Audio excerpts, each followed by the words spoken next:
through the summer, just the responsibility of the guys to, on their own, study, memorize, try to get a jump, to be prepared for fall camp. How much did you ask them to do that, and how much do you expect them to really be prepared mentally for what you guys are going to do this fall? Well, there's NCAA rules that we have to follow as far as a certain amount of hours that we can require them to be here, but you know, you never regret doing more than what's required. And our guys have spent a lot of time on their own this summer, and I think we've had a great summer. I think we're better defensively now than when we started the summer, but we should be. But some places aren't. So I've been real proud of the way that our guys have worked, and I think we've made some strides, and you know, looking forward to getting started. But being player-led, that's a big deal. Coaches can do this and do that, but when your players take ownership and it becomes player-led, then you're moving in a really good direction. Let's go to James Hale. You know, Chad, you appear to have a real athletic group at linebacker. Could you talk about that group a little bit and how athletic it is? I know you had testing recently, and Twitter always seems to do pretty well in that testing. Yeah, you know, there's the thing that I like about that group is there's a lot of competition. There's competition for starting jobs. There's going to be competition for playing time. And anytime there's competition, that makes everybody better. So I like that.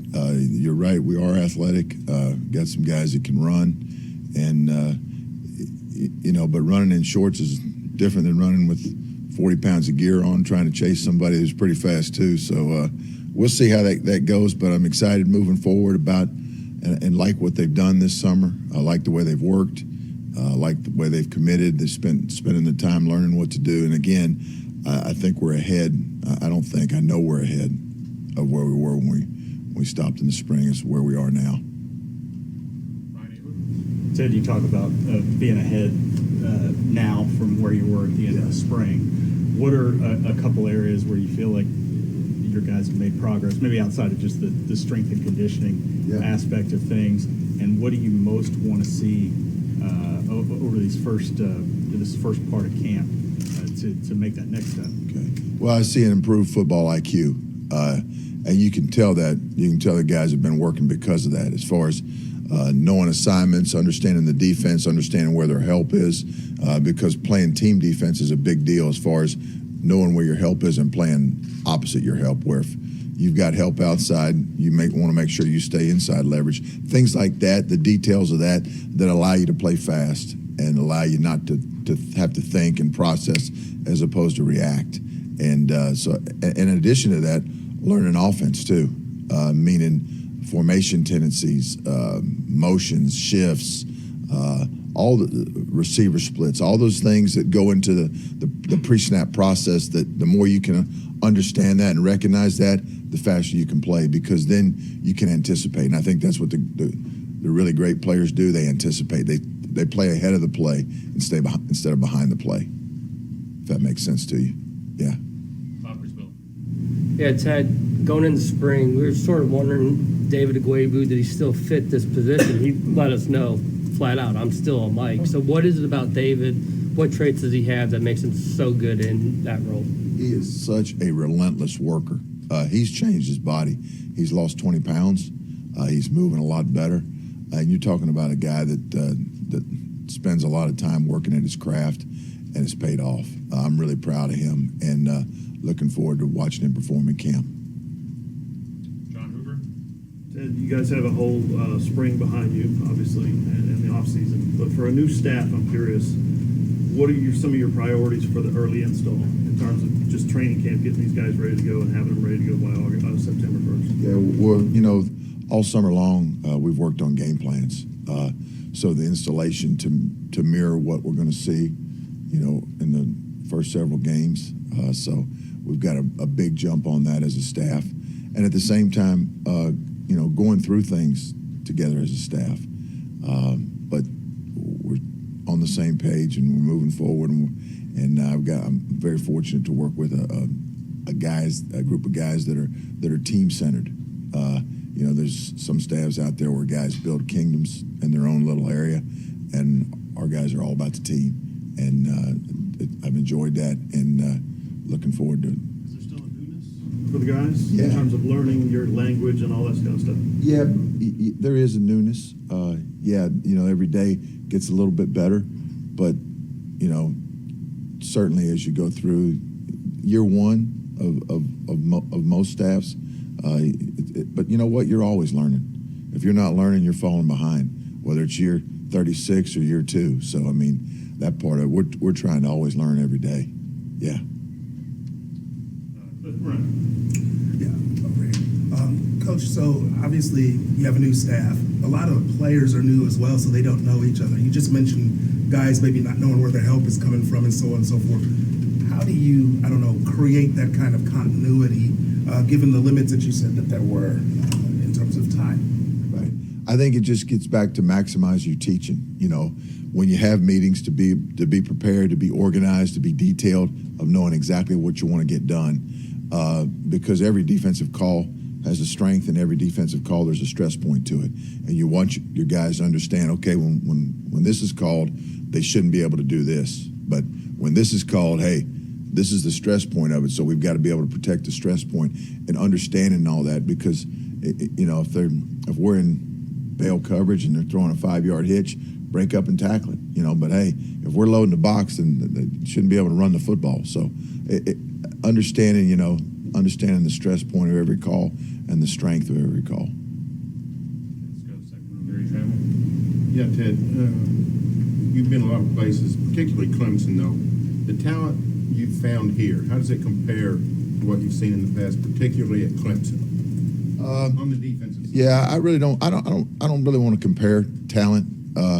I just want to appreciate the talent we've got here. And we've got some talented guys, and I'm looking forward to coaching these guys. Certainly, Clemson is extremely talented, well coached, great culture. But I'm at Oklahoma, and I want to focus on these guys. Okay, front row, Eli Letterman. I guess focusing on these guys, you've got C.J. Colton comes in after in the summer, not being here in the spring. What are the things he's got to catch up on this month that maybe the guys in front of him have already? Well, if you look at it, right, whenever he got here was May or June.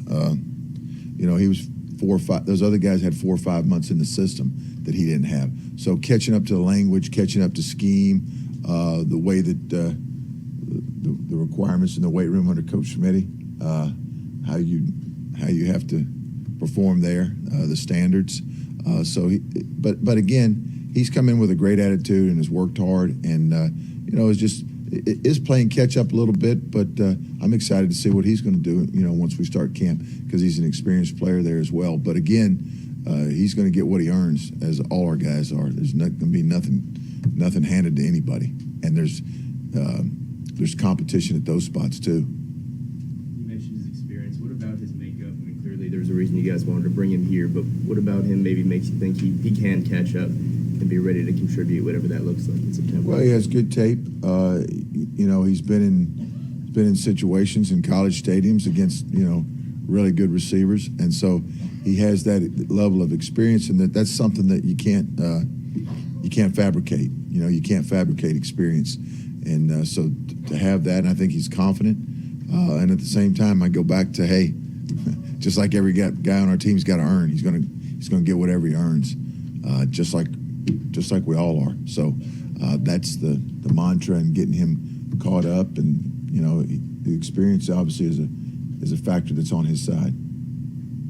Okay, back to the second row, Justin Martinez. Coach, you guys had a few off-season events. I think there was the trip out to Mahogany. You guys had some animal snakes and lemurs and stuff out here a few weeks ago. Some what? Lemurs and snakes. I think I saw here on campus. You guys brought some zoo animals out here. I mean, can you kind of speak to these? I didn't get involved with Whoa, yeah. Can you kind of speak to just some of these off-season things in terms of team chemistry and stuff? Just how close has this group gotten? And is there an event maybe you guys have had that was your favorite? I think that getting to know one another, that is so critical for any organization, but especially a football team, because I think when you get to know one another and you watch each other specifically work, then you can respect a guy. And when you can respect a man, you can fight for that man. And but just to establish the brotherhood that goes into what the great teams have, and time away from activities like you brought up, away from football, but just getting together and spending time, whether it's grabbing a pizza or whatever, just getting to know each other. And because we all come from such different backgrounds and different places to try and blend to become one. And again, the deeper that you know each other, the tighter the bonds. So that's part of any great team, I think. And again, it gets back to knowing each other so you can respect each other. Second row, Parker Thune. Yeah, Coach, you've been several different places in your coaching career. You're like the third guy that said that. Your son's been a lot of places as well. You're the first guy that said that. Yeah, exactly. Yeah, four different teams entering his sixth season. So as you've watched him grow and mature as a coach as well as a dad, seeing where he is today, how much you entrust in him with a leadership role in that linebacker group? Well, he has been a couple places, and I'm proud of how he's worked, just like I'm proud of how the other guys have worked. And at the end of the day, our job is to put the people that earned it on the field, and he's going to have to earn whatever his role is. And at the same time, because he's been around the block a time or two, as you mentioned, I get back to the same type of experience. And but this is a different experience because of the culture here. I'm like I am with all our players. What gets poured into him on a daily basis from Coach Venables and the rest of our staff, I'm really grateful for that. But again, he's going to get what he earns when we hit the field. He's number 18. That's the way it goes, But I'm pleased with him, and But again, he's in a battle and a competition. But that's going to help him. And it's going to help the other linebackers as well. So it's win-win. Yeah. Standing up in the back, Lee Benson. Coach, you mentioned earlier that this summer you worked on installation, and I think you mentioned that some game planning for some of the early opponents. Curious, last year when you were working with Coach Venables, is that the same kind of situation you guys did last summer? Does he work ahead like that? Is that a kind of common practice? Yeah, we did that last year as well at Clemson, and a lot of the staffs that I've been on, you do that because when you hit camp, there's some things that you're going to install because your bread and butter, your things that you're going to carry every week. But there's also some very game plan specific things that we want to get installed, and everything that we carry, right, isn't going to be good for what we're seeing on a daily basis against our offense. But at the same time, football is a game of repetition, and you want to build up those reps against certain concepts, certain types of plays, formations, whatever, as far as what we're doing defensively with our calls. So, and it's been my experience over the years that you don't want to just throw something that completely different that, you come up with this thing that in week 7, and well, wait a minute, what's, the players are, what's this? Because again, it gets back to the repetition. If you're doing something just a couple times, your players aren't going to be able to execute it at a high level. So to build up reps with what we're doing, yeah. One quick follow-up. When you talk about game planning for opponents early on, how many games out do you go? I mean, is there a set number? I'm just kind of curious how that works. Yeah, 7. 7? Several. Okay. Several. Yeah. Yeah. Okay, we'll go back far right side, John Hoover. You said you can't fabricate experience. When you look at TD's experience and you look at Deshaun's experience, does that help those guys with that newness that I was talking about? Absolutely. In terms of picking up little scraps of information, being able to relate them to the game or whatever? Yeah, it does. When you get into those where guys have played, that many snaps over the course of their career, it certainly should. Just like you would expect it, at any position. Just like, in your business, if a guy was doing it for 5 or 6 years as opposed to a guy, coming straight out of college or whatever, you would expect the guy in your business to be 5 or 6 years to be ahead of the rookie. And at the same time, that doesn't mean the rookie can't grow and become great too. But experience is something that I think if you look at across a lot of the teams that win championships, they're older. You got a lot of older guys playing, not to say that, hey, talented freshmen can't walk in the door and earn a job or whatever, but, guys that are battle tested, and you like that. Okay, 3 more, and then Coach Roof will be available on the side for a few more minutes. Let's go back to Eric Bailey. Coach, I wanted to ask you, Miguel Chavis, he's been here 6-7 months as a first-time position coach. How much have you appreciated the way he's attacked it, both on the field coaching and off the field recruiting? Well, he's attacked it. You're exactly right, and I'm very appreciative of that. He's humble. He's a hard worker. He wants to learn, and he's very intelligent. He's played the game at a high level and have been around it. It's at Clemson for a long time under Coach Venables. So very appreciative of that. But our entire staff is like that. A group of men men and women now that are hard workers, are committed, and humble, and at the same time, trying to get better every day, just like we ask our players to do, and we're no different. James Hale.